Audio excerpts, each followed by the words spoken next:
Hey, everybody, it's Tommy Canale, and welcome back to Before the Lights podcast, the show that tells you how they made their mark.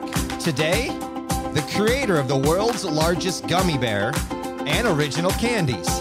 He's the CEO at Giant Gummy Bears. He's a Roll Hall, North Carolina native, and some people call him the modern-day Willy Wonka. Please welcome to the show, Derek Lawson. Derek, welcome to Before the Lights. Hey, Tommy. Thanks for having me. Let's kick off here. I do research on my guests. As a child, tell my listeners how the creative side of you was, as I understand you used to use bread and the dinner plate to make things. Well, yeah. I mean, I've since been told that I'm a person that thinks with his hands. And I get that. I guess I've always kind of just been hands-on, and I'm a daydreamer. And in fact, what you just talked about, I don't know if I can mention, there is a large, it's Disney Plus. Okay. Disney Plus had this conversation with me, about this story about meat, whether it was mashed potatoes, or a piece of bread or a biscuit. I was always just thinking, so they wanted to show us for a possible project. Could you just show us what that's like? And I think behind me there somewhere is a Winnie the Pooh and mashed potatoes. and if you want to know what mashed potatoes and Winnie the Pooh can look like, it's that. And yeah, I do it to this day. I find myself, if I've got something pliable, if I've got something close by, I'm just fiddling. I'm a fiddler, Tommy. That's what I am. Sammy Davis Jr. has the song, The Candy Man. I'm sure some people might say that you're like a sugar freak. What is your first recollection of being like introduced to where candy became like something of interest to you?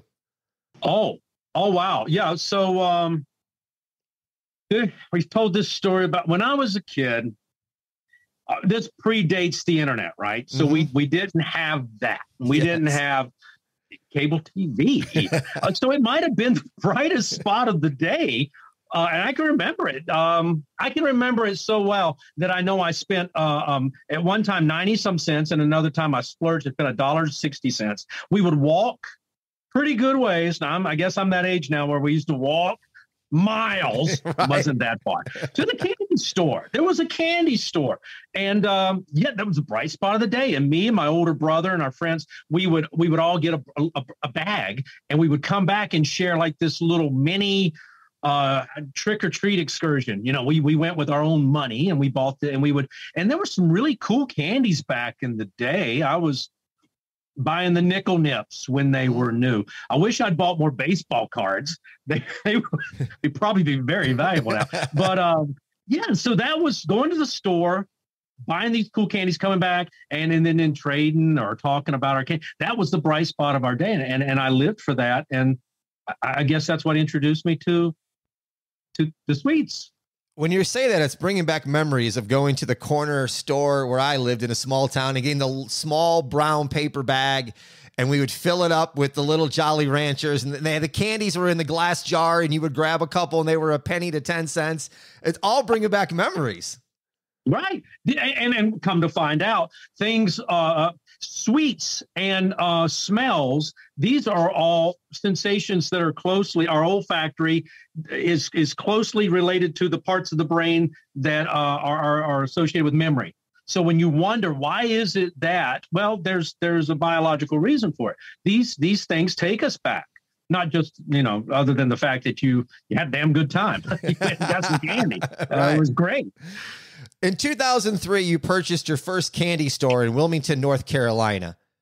What made you want to purchase a candy store? Money, Tommy. All right. I was trying to make some money. No, it was an endeavor. It was something I had tried a lot of other things, and I always had this entrepreneurial spirit. And I saw an opportunity, one, to move to the beach. Love the beach. And two, there was this distressed business, a business that had not gone so well. And I thought I had a crazy idea that they're missing the mark here. This could be done differently. If you're an also-ran, the way that they're doing things was not the way that I could envision doing it. So it was a distressed property, if you will. We took it rather cheaply, and it had its hardships and its hurdles to overcome. But from the minute that we came up with a novel concept, which the first one was the gigantic. Well, I can tell you reasons why we call it gigantic now versus giant. But we came up with a half-pound bear. Okay. Which at the time was the biggest gummy bear anyone had ever seen.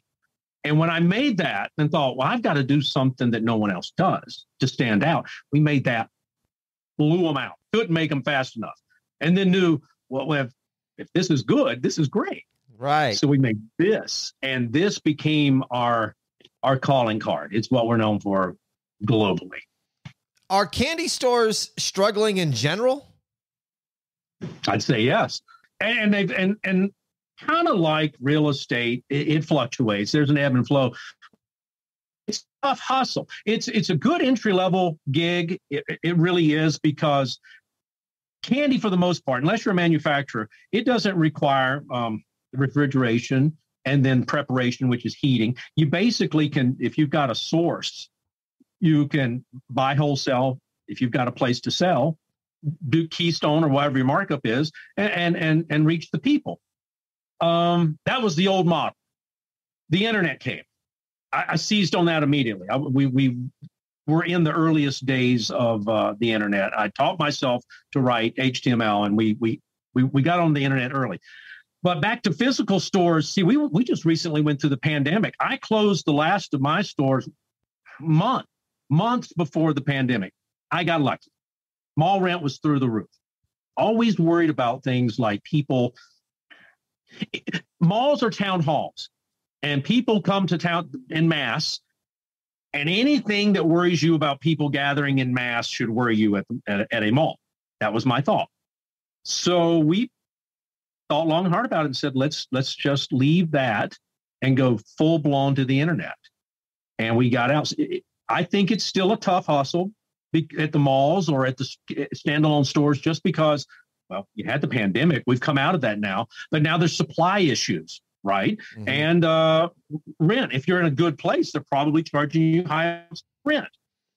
I want every candy store to thrive and do well, and I'm here for you. I'm selling to. We work hard to make our stuff available, all of our items available to every store. But I know it's still a tough hustle for a number, all the reasons I listed, and even more. Mm-hmm. The hiring pool is a little more shallow now. I think it's harder to get good employees. There's a lot of reasons why it's a tough hustle, but I agree with you. Any entrepreneurial endeavor is tough. Candy stores are no different. Agree with you. The world's largest gummy bear, from what I've found on your site, is 5 pounds. It has flavors of cherry, blue raspberry, orange, green apple, and bubble gum. And there's also the world's largest worms, and it goes farther than that, people. We're going to get into it.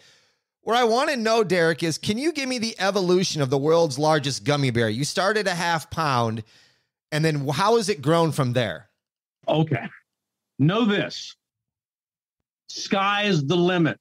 Okay. We have not tested all the possibilities. We're working on them. We're working on them today. We're in a huge facility so that I can work on a project that I have a pretty good idea I'm going to divulge to you. But yeah, it started with this half-pound thing. Hey, I'll tell you a little something we don't talk about very much. Before the gummy bear, there was a lot of we tried a lot of things. Before gummy, the book wrote itself. It kind of dictated to us which idea would work. Before the gummy thing took off, we did a couple of things that some of them I'm embarrassed about, but one of them has come to pass. Vitamin-rich chocolate. To my knowledge, no one was doing vitamin-enriched chocolates. Think vitamin D with milk chocolate, vitamin C with dark chocolate. These things go well together, and flavor-wise, they go well together. Doc Brown's vitamin-enriched chocolate. You probably never heard of it because we didn't sell a lot of it. But we ran, even though it was novel, it was still just chocolate. So the bear started with that half-pound thing because we thought, okay, I'm going to give you another thing that we don't talk about much. Okay. We started with the worm. All right. We had the store. Our best-selling thing at the store was a candy called Bright Crawlers. I think Trolley makes those. we tonned them out. I could buy 100 pounds and turn around and buy 200 pounds. We just kept turning over. So the first mold I made, I said, we're going to make a gigantic gummy worm, and people are going to, you like the little one, you're going to love the big one. Mm-hmm. And we made that, and it just wasn't warm and cuddly. And then it dawned on me, well, a gummy bear, that's really the warm, cuddly thing. All right, so let's switch. We'll do a bigger bear. This is going to be gigantic compared to that, right? It's going to blow them away. And it did. And it was on a stick, and it was great. But if size 34 pants are good, 38s are going to be great. So we said, how big's big? And we made the 5-pounder. But see, since then, we've done projects and you know, I'm kind of might be jumping ahead here, but from there, a 27 or a 30-pounder was just a no-brainer. Right. And then that turns into a python, and a python turns into a gator. And now we're talking about dinosaurs. And the next big project is here it is, Tommy, for you. In the 70s, the Willy Wonka movie, they walked up to a piece of wallpaper and licked it, and that was great for kids. Well, how about a modern version of that is you walk up to a life-size T-Rex and you bite his leg. An edible life-size T-Rex. Remember I told you, sky's the limit. We're going to do this. This is happening now. How long will that take to put together? Well, like a lot of things, it depends on who's funding this thing. It's going to cost, it's going to be a big investment. And we want to get, we want to get the biggest bang for the buck we can out of it. We're talking to, I guess I shouldn't mention who exactly, but we're talking to some clients that want this. I don't know if you remember, not long ago, we did a thing for the Food Network. A friend of mine, Wayne Coyne of the Flamin' Lips, we did a life-size version of him. That was $40,000. And I footed the bill for that. So Wayne, life-size man, 6'3", we're talking 24 feet now. So let me go over some of these things, because this is fascinating. I want to catch my listeners up. If you go to the website, which I'm going to put in the show notes, people, you have to go to the website and check this out. There's like the world's largest, and he talked about some of them, but I'm going to go backwards with number 5, the Gummy Hot Dog. That's 30 pounds and 36 inches. Started in 2017. That was inspired by the Nathan's famous 4th of July hot dog eating contest. It completed in 2018. Then we go to the Gummy Python, which is 28 pounds and 7 feet long. It's a star attraction. I understand the mold gets more attention than the actual python. So before I go into number 3, 2, and 1, how long does it take for you to make a mold for something like a python or a hot dog or like the Flaming Lips with Wayne? How long does it take to make these molds? I am a mold maker. Okay. We can say you're a candy maker, but you're not making any candy if you don't have a mold. The recipe's the recipe, and that's great. And I'm sitting here before we started talking, I'll give you an idea. This is, I'm working on molds right now. I mean, if you've got a race car, F1, and we're going to actually do vintage. This is the 1950s. We'll bring you up to, I've got some NASCAR friends, and we're doing some NASCAR race cars too. But anyway, mold making, that's what I spend most of my days doing. And there's a process, and I'm very guarded about it now, because in the 20 years I've done this, come to find out, this is a multi-billion-dollar industry, and it's like any other industry, it's cutthroat. Mm-hmm. Dog eat dog, and you better protect your intellectual property and your processes. And I have a process that no one else knows about.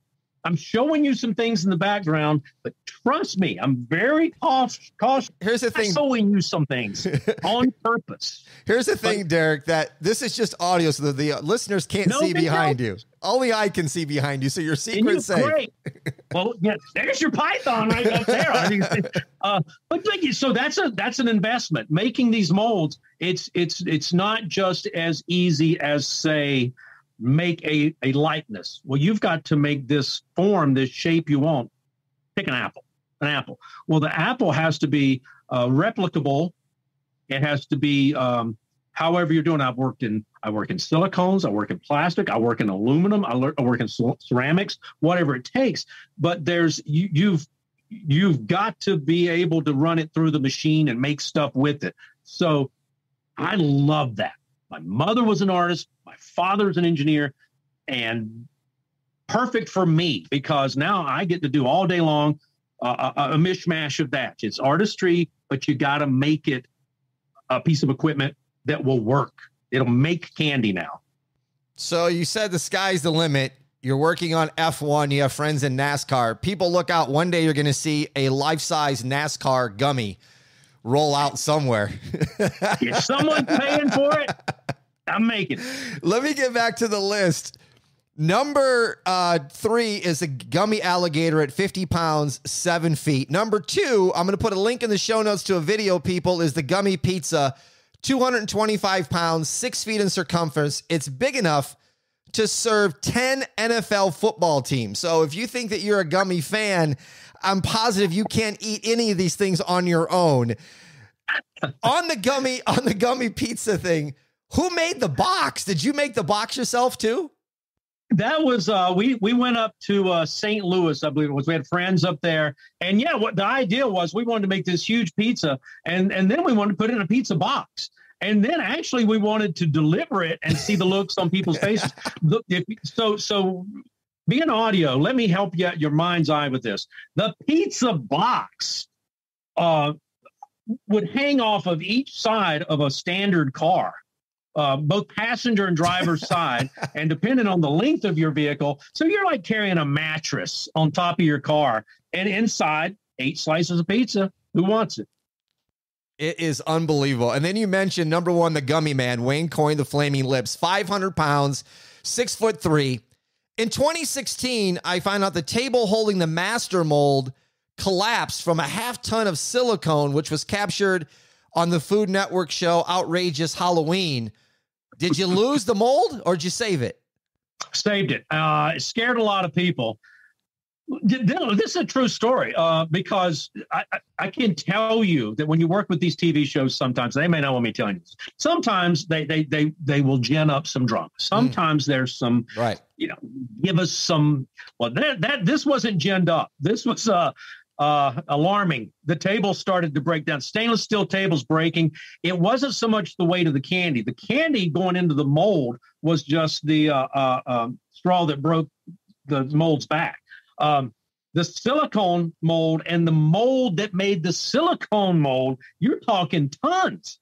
This is tonnage now. And the table was buckling, and we were doing buck braces and trying to hold it up. Then we had to transport the thing over to my store in Raleigh. I crawled up underneath the thing, not thinking. All I knew was I've been working on this for months, and I don't want it destroyed. So I got under it. And at the same time they were yelling, "Stop!" I felt like the cameras were rolling. They were going, "This is great. We're going to see him crushed." Saved it. Do you keep the molds when you're done with them, or do you put them people to see, or what do you do with them? I absolutely. I am in a. Use your mind's eye again. I'm in a 10,000 plus square foot building here. Okay. That we thought, oh, this will be great. I famously told my father, this will be great. Will never fill this up. We need more. We need another one of these. It is stuffed with molds. Tommy, I can actually make a new thing every day, and I'm very meticulous. And for legal purposes, it's a good thing that I've saved all of my master molds. They're all categoried. They're labeled. They're dated, and I use them over and over, and I expound on them with other ideas. Yes, I made them. They're art.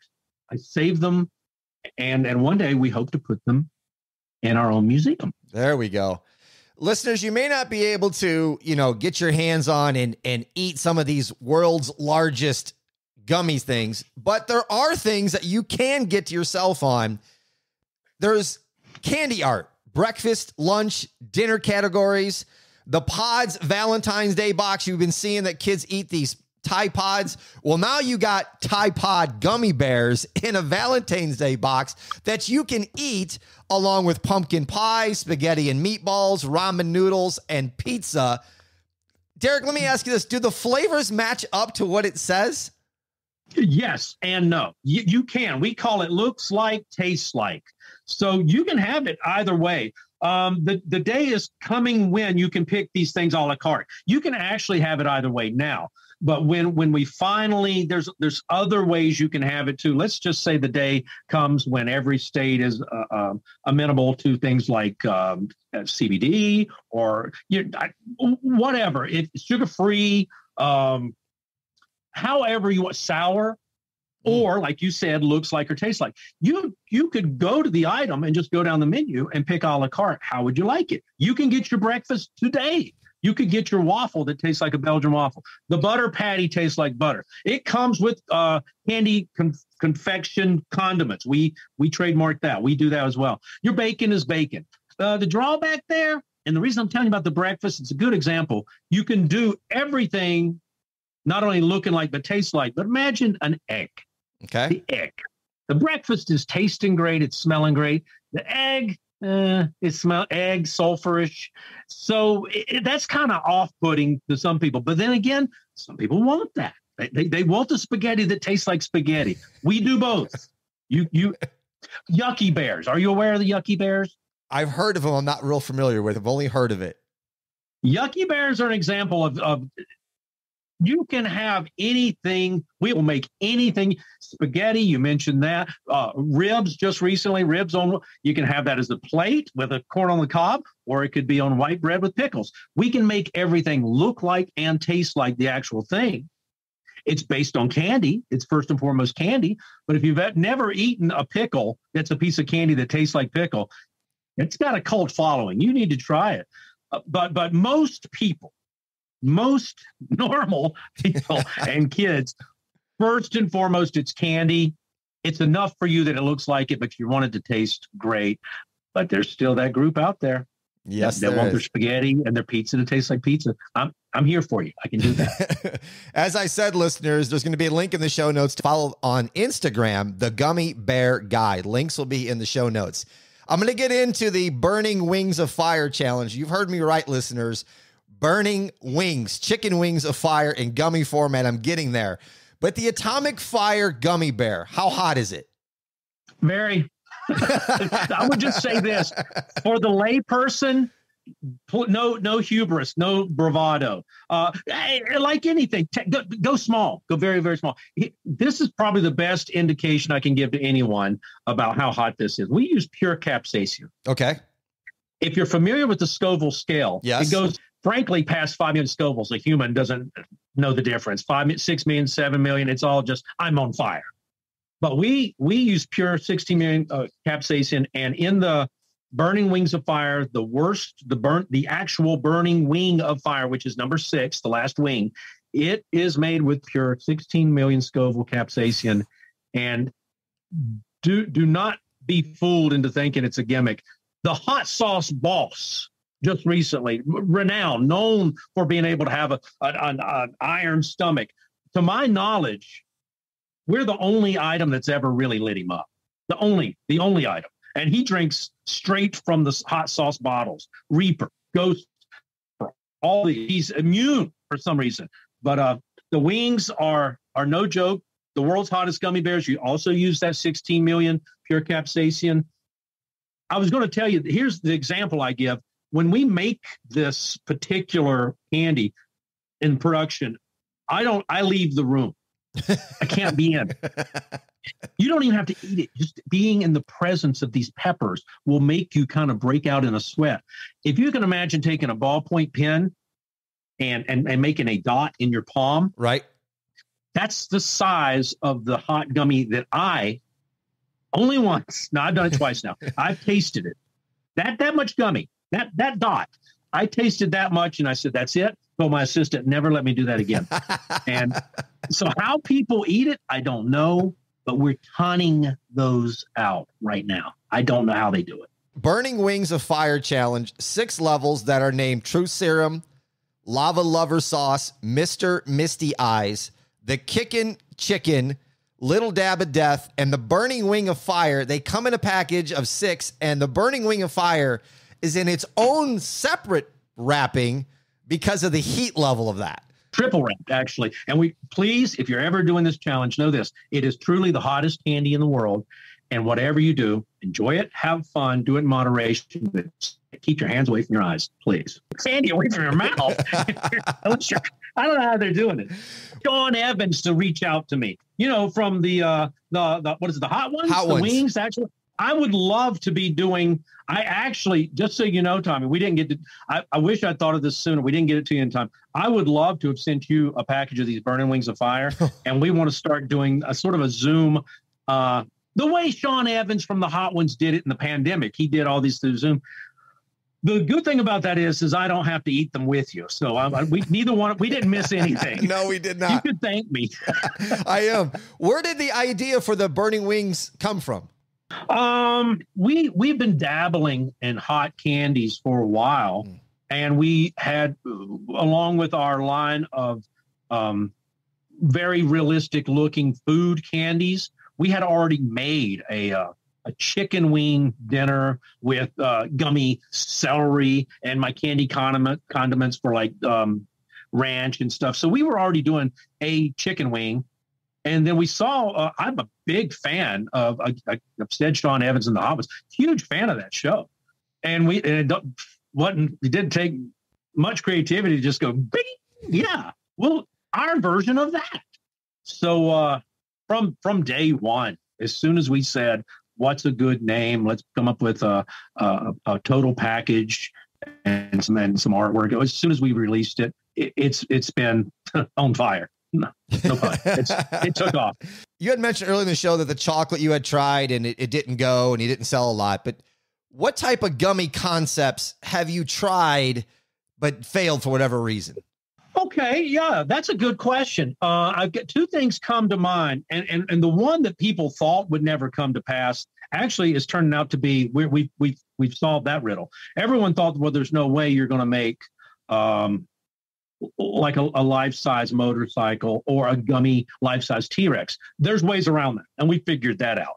But the two that have perplexed me, and we ultimately came up with answers, was, okay, you and I talked about old school candies. Do you remember the wax harmonicas or the whistle pops? Yeah, and the wax harmonicas had like a little gel or something in them when you bit into them. So you got you remember these, and hopefully listeners will too. So these are all wind instruments. So I was looking I'm still working on this, and I'll tell you the fix. The problem with gummy and a wind instrument is you're basically playing a sock, right? There's no rigidity. We even tried supports like the stick. Mm-hmm. It's a tough candy. It's a tough mold to make. It's a tough candy to work with because of the pliability. There's a way around it.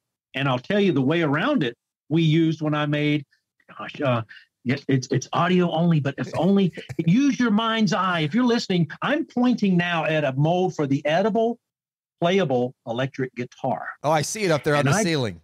See that up there? Yeah. That's a Fender. That's a Fender. And I made a Gibson guitars too, but that particular master mold there, that guitar was made. We were for the show. What was it? American Idol? Was that the TV show? American Idol. We had some of our product on American Idol. Harry Connick Jr. was great. Jennifer Lopez was great. Keith Urban was sensational. So we were making a guitar for Keith Urban, an edible, playable, electric guitar. You can plug it in an amp. You can play it. And you're thinking, well, same problem. It's going to be so limp. Yes. Well, we branched out into hard candy, and we made that like a hard crack candy, like a Tootsie Pop or a Whirly Pop, or if you. So it's one of the few hard candies that we make. We make antlers, deer antlers, and stuff too. But gummy doesn't always work. But you can increase the heat if you're familiar at all with you know your way around a kitchen. When you're cooking, you go from a soft to a taffy to a hard crack candy, basically with the sugar components, different sugars, and the heat you use. You temper it. You're tempering the candy like you would chocolate or steel, whatever else. So woodwind instrument didn't work out. But I bet you it's coming back, and the new version will be more rigid. Let's leave it at that. Just like the guitar was, and it works. I think these are selling now for $2,000 each, and they come in their own case, and of course they're wired. And the idea being plug it up, play a couple of songs, smash the guitar, and everyone feast. Wow, what a great idea. Are original ideas then hard to come up with? We do this game a lot. Would love for you to lob one at me. People are always saying, "Have you thought of this?" or "Have you done this?"